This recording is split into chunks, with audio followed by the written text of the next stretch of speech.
이 알키비아데스라는 제자와 소크라테스와의 이런 대화 내용들을 보면 혼과 에고의 갈등이라고 봐도 되고요. 인간과 신의 레벨에 도달한 존재의 갈등이라고 봐도 되고요. 소크라테스는 질문만 던지고 대답하는 사람은 대답만 하는데 그 대답이 스스로 모순을 갖고 있고 그 모순을 스스로 깨달으면서 자기가 아무것도 알지 못한다는 사실을 인정하면서 깨우침으로 나아가는 이런 삼파수의 과정도 볼 수가 있고요. 알키비아데스, 용기 있는 삶에 대해선 어떻게 생각하는가? 선생님, 저는 비겁하게 사느니 차라리 죽는 게 낫다고 생각합니다. 자네는 비겁한 행동을 최악이라고 생각하는군. 죽음도 최악이고. 당연합니다. 비겁과 죽음은 둘 다 최악입니다. 비겁함과 죽음의 반대는 용기와 삶 아닌가? 그럼 이런 경우는 어떤가? 강에 빠져 죽을 위기에 처한 친구를 구하려 뛰어든 사람의 용기는 어떤가? 그 사람 용기는 매우 대단합니다. 그 사람 용기는 좋았으나 결국에는 친구로 가지 못하고 둘 다 죽어버렸네. 자네는 좀 전에 죽음을 최악이라고 했는데 그럼 자네는 용기 때문에 벌어진 죽음은 아름다운 것이면서도 최악이라고 말하는 의미인가? 선생님, 저는 제가 무슨 말을 하고 있는지 잘 모르겠습니다. 그러니까 죽음은 최악이라고 얘기를 해놓고서 용기 때문에 벌어진 죽음은 또 아름답다고 얘기하는 스스로의 대답이 모순을 갖고 있다는 걸 지적하는 부분이죠. 자네는 자네 상태를 모르고 있다는 얘긴가? 누군가 자네에게 질문을 한다고 생각해 보시기에 이보게 자네 이름이 뭔가, 집은 어딘가, 형제 몇 명인가 라고 묻는다면 자네는 항상 같은 대답을 할 건가? 아니면은 상황에 따라서 다르게 말할 건가? 항상 같은 대답을 할 겁니다. 그 이유는 답을 정확히 알고 있기 때문 아닌가? 대답하기 두렵지만 그런 것 같습니다. 자네가 용기 있는 삶과 비겁한 삶, 정의와 부정, 이런 것과 이런 것들 말할 때 무슨 말을 하는지도 모르고 헤매는 이유는 정확히 모르기 때문 아닌가? 그렇게 보입니다. 자네가 항해술에 대해 아무것도 모른다는 사실을 알고 있는가? 배 운전하는 거. 그건 확실하게 알고 있습니다. 저는 배를 운전해 본 적이 한 번도 없으니까요.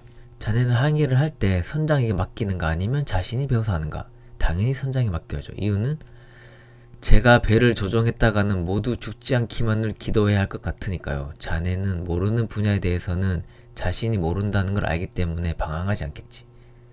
그렇겠죠. 그럼 인간이 저지르는 모든 잘못은 알지도 못하면서 안다고 착각하는 무지 때문에 비롯된다고 할 수 있네.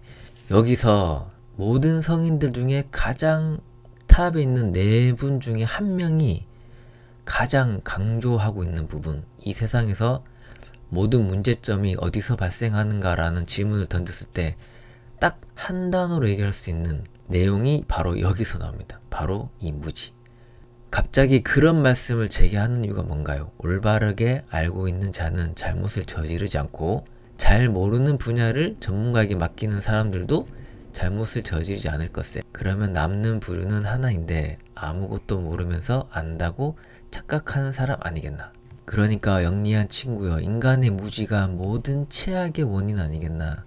자네는 정의와 부정, 이론과 해로움 등 아무것도 모르고 있으면서 아테네인 앞에서 연설하려고 하지 않았나? 정치가가 되려고 그런 말솜씨를 막 발휘를 한 거겠죠?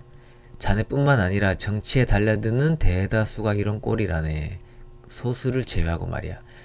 알키비아데스, 부디 내 말과 델포이 신전에 적힌 말처럼 자기 자신을 올바로 알도록 하게. 너 자신을 알라.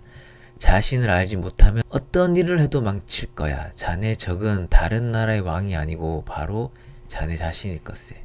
선생님, 그렇게 말씀하시지 마시고 좀 더 구체적으로 말해주세요. 어떻게 해야 자신을 올바로 알아서 정치에도 진출할 수가 있나요?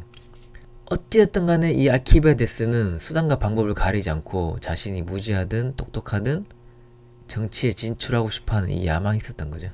그 야망을 소크라테스는 진정시키고 싶었던 것 같아요. 네가 지금 거기에 발을 들일 수준이 안 된다.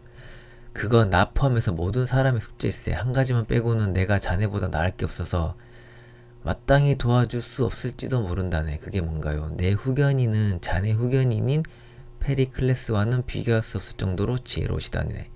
그게 누군가요? 저에게도 소개해주세요. 바로 신일세. 다음 내용은 플라톤의 경전에 나오는 향연에서 술 취한 알키비아데스와 소크라테스가 나눈 대화 내용입니다.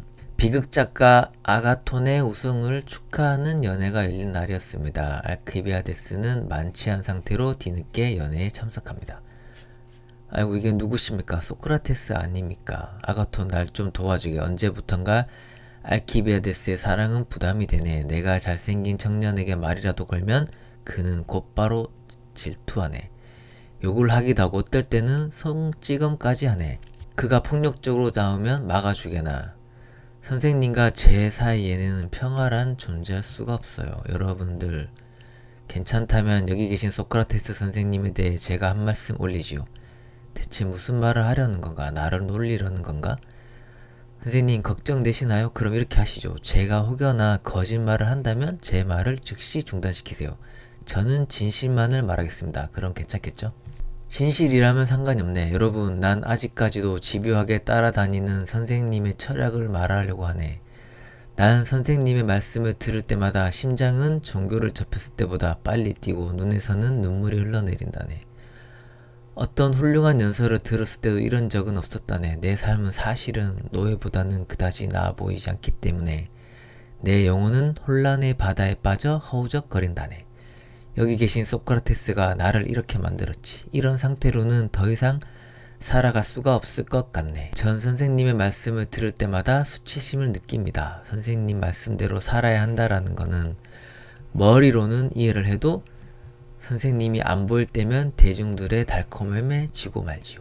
저는 죄를 지은 노예 마냥 도망다니다가 선생님 앞에 서게 되면 어쩔 줄을 몰라 합니다. 이런 생각을 하면 안 되지만 어떨 때는 선생님이 콱 죽어버렸으면 좋겠다는 생각도 듭니다. 물론 그런 일이 일어나면 안 되겠죠. 여러분은 소크라테스 선생님이 잘생긴 젊은이를 잃고 바라본다고 알고 있을 겁니다. 하지만 그건 모두 거짓입니다. 선생님은 믿을 수 없을 정도로 잘생긴 사람을 경멸합니다. 부자든 정치인이든 유명이든 선생님은 관심조차 없습니다. 이 부분은 아니토스의 고발장에 답변이 됐죠. 제 말을 믿으십시오. 선생님에게 그런 사람들은 모두 가치가 없습니다. 기분 나쁠 수도 있겠지만 여기 있는 우리 또한 마찬가지입니다. 한 번은 이런 적이 있었습니다. 하인들을 보내고 선생님과 단둘이 남게 되었지요. 다들 예상했겠지만 사랑하는 사람과 단둘이 있으면 어떤 일이 일어날까요? 선생님과 전 시간 가는 줄 모르고 대화를 나누었지만 제가 기대했던 일은 일어나지 않았습니다. 선생님은 평소처럼 철학적인 대화를 하시곤 집으로 가셨습니다. 이렇게 몇 번을 반복하다가 결정적인 날을 맞았습니다. 선생님께서 집에 가려고 일어나자 저도 모르게 선생님을 붙잡았습니다. 오늘은 늦었으니 주무시고 가라고 말씀드렸죠. 그 방에서 우리 둘밖에 없었고 전 이때 가장 아픈 곳을 물렸습니다. 철학적인 논의가 제 심장과 영혼을 물어서 상처를 냈습니다. 그 고통은 독사에 물린 것 같았습니다. 전 대화 도중 옷으로 선생님을 덮고 안으로 들어가 선생님을 껴안았습니다. 이런 제 노력에도 선생님은 대수롭지 않게 여겼습니다. 그날 밤은 아무 일도 일어나지 않았습니다. 여러분은 제가 치욕스러웠을 거라 생각하겠지만 한편으론 선생님의 자제력을 존경하게 되었습니다. 제가 세상에서 만날이라고는 생각지도 못한 분을 만난 순간이기도 했습니다.